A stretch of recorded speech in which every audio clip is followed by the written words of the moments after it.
कहानी के शुरू में हमें बताया जाता है कि न्यूजीलैंड में बहुत से लोग मर गए हैं हवा में मौजूद जहरीले बैक्टीरिया की वजह से। और इस वाकये के 2 साल बाद न्यूजीलैंड बिल्कुल वीरान हो गया है। यहाँ की गवर्नमेंट भी टूट गई है, बाकी दुनिया का राब्ता भी न्यूजीलैंड से बिल्कुल खत्म हो गया है और बचे हुए लोग अपने सर्वाइवल के लिए खुद कोशिशों में लगे हैं। भूख और बुरे हालात ने लोगों को जालिम बना दिया है। यहाँ कोई किसी के ऊपर एतबार नहीं करता। खाने के लिए ये लोग एक दूसरे को मार देते हैं। जीने के लिए ये एक खतरनाक जगह बन चुकी है। और इसी दुनिया में कैलन भी रहता है अपनी वाइफ के साथ, जो बेवजह किसी को मारने का कायल नहीं है। वो लड़ाई झगड़े से दूर रहता था, पर फिर भी उसे इन खतरनाक हालात में अपनी हिफाजत तो करनी ही थी, इसलिए गन उसके भी पास थी। जब वो किसी आदमी को अपने घर आता देखता है तो आसमान में गोली चलाकर उसे दूर रहने के लिए वार्न कर देता है, क्योंकि कैलन ने अपने रहने के लिए अपने गार्डन में कुछ सब्जियां उगाई थी बहुत मुश्किलों से। वो नहीं चाहता था कि कोई उसे लूट ले।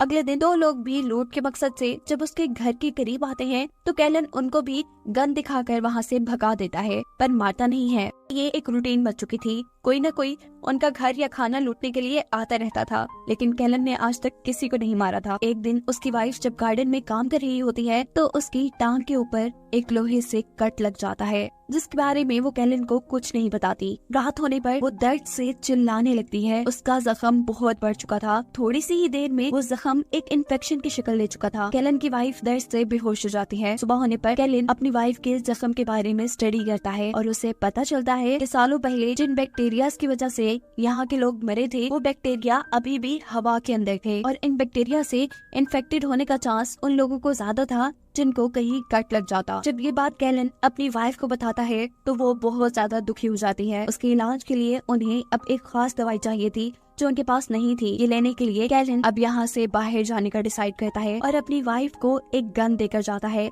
जिसमें 5 गोलियां थी। वो उसे कहता है कि ये तुम अपनी हिफाजत के लिए अपने पास रखना, बिला वजह इसे ना चलाना और अगर खतरा महसूस हो तो तुम इसे चलाकर किसी को भी मार सकती हो। अब जैसे हमें पहले पता है कि यहाँ पर तो लोग चलते फिरते इंसान को मार देते थे, इसीलिए कैलन के पास से कोई भी गुजरता तो वो उन्हें कह देता कि वो कोई लड़ाई नहीं चाहता। लेकिन फिर भी कुछ लोग तो बहुत ही पागल हो चुके थे और ये अब लोगों को मारने में मजा आने लगा था। ऐसे लोगों को देखकर कैलन को रास्ता भी बदलना पड़ता है।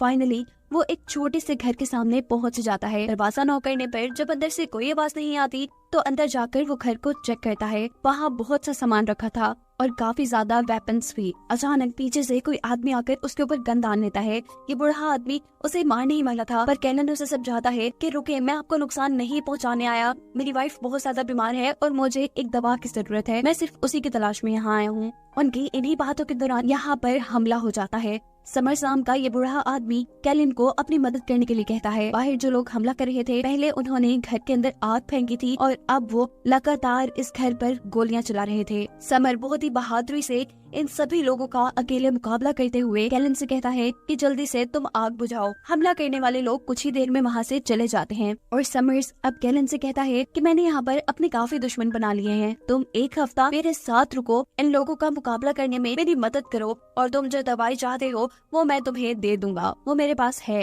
कैलन जो कि ये बात जानता था कि दवाई उसे कहीं और जाकर आसानी से नहीं मिलेगी, उसे ना चाहते हुए भी समर की बात माननी पड़ती है। समर बताता है कि मैंने इस घर के इर्द गिर्द काफी ट्रैप्स लगाए हैं। कुछ लोग हमला करने के लिए आते हैं और उन ट्रैप्स में फंस जाते हैं। मैं उन्हें मार देता हूँ, लेकिन अभी भी इस जगह को बहुत ध्यान देने की जरूरत है। कैलन जो कि पहले एक इंजीनियर था, वो समर के घर की बहुत सी चीजें ठीक करता है, बहुत से इलेक्ट्रिक ट्रैप लगाता है वहाँ। दूसरी तरफ हम कैलन की वाइफ को देखते हैं जो आहिस्ता आहिस्ता काफी कमजोर हो रही थी। इसी टाइम उसे महसूस होता है कि कोई उसके घर में घुसने की कोशिश कर रहा है। वो बड़ी ही होशियारी दिखाते हुए छुपकर इस आदमी के ऊपर लकड़ी से हमला करती है और वो बेहोश हो जाता है। वो इस आदमी को अपनी गन से मारना चाहती थी, लेकिन उसके अंदर इतनी हिम्मत नहीं थी। वो एक ट्रॉली में डालकर इस आदमी को अपने घर से दूर फेंकाती है। जबकि दूसरी तरफ हम देखते हैं कि समर और कैलन अभी भी अपने घर का डिफेंस सिस्टम अच्छा करने के लिए काम कर रहे थे और रात में समर उन्हें बताता है कि कोई उनके ऊपर हमला करने अब आएगा। कैलन को ये सुनकर गुस्सा आता है कि समर पहले उसे ये बात नहीं बता सकता था, उसने इस हमले के लिए ज्यादा तैयारी भी नहीं की थी। बातों ही बातों में उनकी बहुत लड़ाई हो जाती है। कैलन उसे मारने पर तुलाता है, लेकिन समर जानता था कि कैलन कभी ऐसा नहीं करेगा क्योंकि उसे लड़ाई पसंद नहीं थी। शायद इस रात उनके ऊपर कोई हमला भी नहीं करता और सुबह होने पर जब ये शिकार को जाते हैं तो यहाँ बहुत से लोग उनके साथ लड़ पड़ते हैं। कैलन बेचारा इन लोगों से बहुत मार खा चुका था। इससे पहले कि ये लोग कैलन को मार देते, समर इन दोनों ही आदमियों को गोली मारकर खत्म कर देता है और कैलन से कहता है, क्या तुम बेवकूफ हो? क्या तुम्हें गोली नहीं मार सकते थे? इन्हें हर जगह इतनी अच्छाई भी अच्छी नहीं होती। घर आने पर ड्रोन से इनके घर पर हमला हो चुका था। समर और कैलन दोनों ही इन ड्रोन्स को शूट करके तबाह कर देते हैं। इन ड्रोन्स के तबाह होने पर हमला करने वाले लोग दोबारा हमला नहीं करते और चुपचाप वहाँ से चले जाते हैं। फिर सीन कट होकर अब हमें कैलन की वाइफ को दिखाया जाता है, जिसे अचानक फील हुआ था कि कोई उसके घर पर घुसकर छुप गया है। जब वो चेक करती है तो वहाँ एक छोटी बच्ची थी, उसकी फ्रेंड की बेटी, जिसकी फैमिली अब मर चुकी थी और मरने से पहले इस बच्चे की मॉम ने उसे कैलन की वाइफ के घर का बताया था, इसीलिए वो यहाँ आ गई थी। कैलन की वाइफ उसे घर पर रख लेती है, उसे खाना देती है और प्यार भी, क्योंकि कैलन की वाइफ कभी माँ नहीं बन सकती थी, इसलिए उसने इस बच्चे को हमेशा अपने पास रखने का फैसला कर लिया था। सीन कट होकर हमें एक डॉन लेडी को दिखाया जाता है। इसने बहुत से बुरे लोगों को अपने साथ मिलाया हुआ था। ये ग्रुप मासूम लोगों को लूटता और उनकी चीजों पे अय्याशी करता था। यहाँ कैलन जो अभी तक समर के घर पे है, उसे समर की बेसमेंट से कुछ आवाजें आती हैं। वो बिना कुछ सोचे समझे गोली चलाने लगता है तो समर उसे आकर रोक देता है, क्योंकि वो जानता था कि उसकी बेसमेंट में एक बच्चा है जो लोगों से बहुत ज्यादा डरता था, इसीलिए वो काफी दिनों से बेसमेंट में ही छुपा हुआ था। इसे समर एक गुंडे से बचा कर लेकर आया था और इसी वजह से वो गुंडे समर के दुश्मन बन गए थे। समर के एक दुश्मन थोड़ी ना थे, उसके तो कई दुश्मन थे। कैलन की वाइफ जो अपने घर पे अब उस छोटी बच्ची के साथ रहती थी, उसके घर पर दोबारा वही बूढ़ा आदमी आ जाता है जिसे एक मर्तबा पहले भी उसने बेहोश करके घर से बाहर फेंका था। वो इस मर्तबा भी उसके ऊपर हमला करके उसे घर से बाहर फेंकाती है।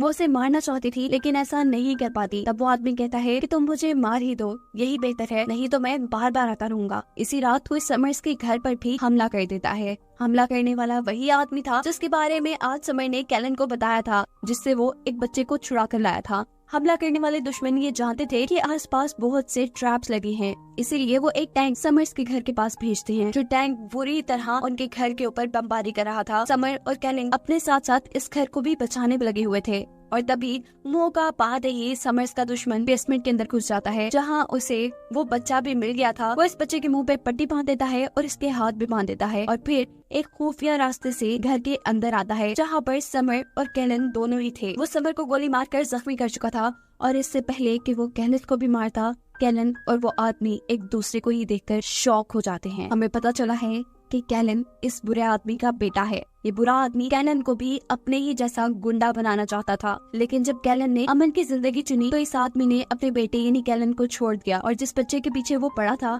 कैलन के डैड अब उसे अपना बेटा बनाना चाहते थे। ना सिर्फ ये, बल्कि वो तो उसे बिल्कुल अपने जैसा गुंडा भी बनाना चाहते थे। ये बुरा आदमी यानी कैलन के डैड अपने साथियों को यहाँ से लेकर चले जाते हैं और अब सुबह हो जाती है। कैलन को समर्स के घर आए पूरा हफ्ता गुजर चुका था। वादे के मुताबिक अब कैलन को दवाई भी मिल जानी चाहिए थी। समर अपना वादा नहीं तोड़ता, उसे दवाई भी दे देता है और उससे कहता है कि तुम इस बच्चे को अपने साथ अपने घर ले जाओ, वो यहाँ पे बिल्कुल सेफ नहीं है। कैलन समर्स को छोड़कर नहीं जाना चाहता था। वो जानता था कि समर को उसकी जरूरत है, वो जख्मी है, लेकिन समर कहता है मेरी छोड़ो, तुम जाओ और जाकर अपनी वाइफ को बचाओ, ये एक छोटी सी चोट है। कैलन जैसे ही घर पहुँचता है तो छोटी बच्ची जो उसकी वाइफ के साथ रह रही थी वो इनके ऊपर गोली चला देती है, लेकिन शुक्र है कि उसका निशाना पक्का नहीं था। कैलन बहुत मुश्किल से उसे शांत करता है और फौरन अपनी बहुत ज्यादा बीमार वाइफ के पास जाकर उसे इंजेक्शन लगा देता है। उसकी हालत इतनी बुरी थी कि कैलन को लग रहा था कि वो बिल्कुल मर चुकी है, पर उसकी अच्छी किस्मत दवाई के असर करने पे जल्द ही वो होश में आ जाती है। लंच के टेबल पर ये लोग बातें करते हैं। कैलन अपनी वाइफ को अपने साथ लाए बच्चे से मिलाता है, जबकि कैलन की वाइफ उसे अपने घर पर मौजूद एक बच्ची से। ये दोनों वैसे भी बच्चे चाहते थे और अब इनकी फैमिली कंप्लीट हो चुकी थी, लेकिन कैलन अभी भी थोड़ा उदास था क्योंकि वो जानता था कि समर्स को उसकी जरूरत है। वो जख्मी है और जरूर उसके दुश्मन उस पे हमला करने आएंगे। वो उसकी मदद के लिए वहाँ जाता है और इस मर्तबा समर्स की अपनी बेटी अपने गुंडों के साथ उसके ऊपर हमला करने के लिए आती है। ये लड़की और कोई नहीं बल्कि मूवी में पहले दिखाई जाने वाली डॉन लेडी ही है। अब सवाल ये था कि ये लड़की अपने डैड को ही क्यों मारना चाहती थी। क्योंकि उसके डैड ने उसे और उसकी मॉम को एक टाइम पर अकेला छोड़ दिया था जब उन्हें समर्स की सबसे ज्यादा जरूरत थी। वो इसी चीज का बदला लेने के लिए आज यहाँ पर मौजूद थी, लेकिन यहाँ अब समर्स की मदद के लिए कैलन भी आ चुका था। यहाँ एक छोटी सी जंग चल जाती है। कैलन और समर बहुत अच्छे से इनका सामना करते हैं। इसी दौरान हमें पता चलता है कि वो बुरा आदमी जो कि कैलन के फादर भी है, वो भी इस लड़की के साथ मिलकर समर्स पे हमला करने के लिए आ चुके थे। और इस मर्तबा अपने आप को बचाने के लिए कैलन अपने डैड को मारने में बिल्कुल नहीं हिचकिचाता। वो अपने डैड को मार देता है, जबकि दूसरी तरफ समर अपनी बेटी को एक इलेक्ट्रिक शॉक गन से बेहोश कर देते हैं। इस लड़ाई में बहुत से लोग मारे गए थे। समझ लें कि ये जंग ड्रॉ ही हुई थी, जिसमें अब उस डॉन लेडी के साथ ही उसे अपनी कार में बिठाकर यहाँ से ले जा रहे थे। समर्स अपने घर में अब महफूज था। उसका एक दुश्मन मर चुका था और एक हार कर जा चुका था, जबकि यहाँ कैलन भी अपने घर वापस आ चुका था। वो अपनी फैमिली के साथ अच्छी जिंदगी गुजारना चाहता था, इसलिए वो अपने घर के चारों तरफ वो ट्रैप लगा देता है ताकि कोई उनके घर तक ना आ सके। जिसके बाद कैलन की फैमिली को खुश दिखाते हुए ये कहानी यहाँ खत्म हो जाती है।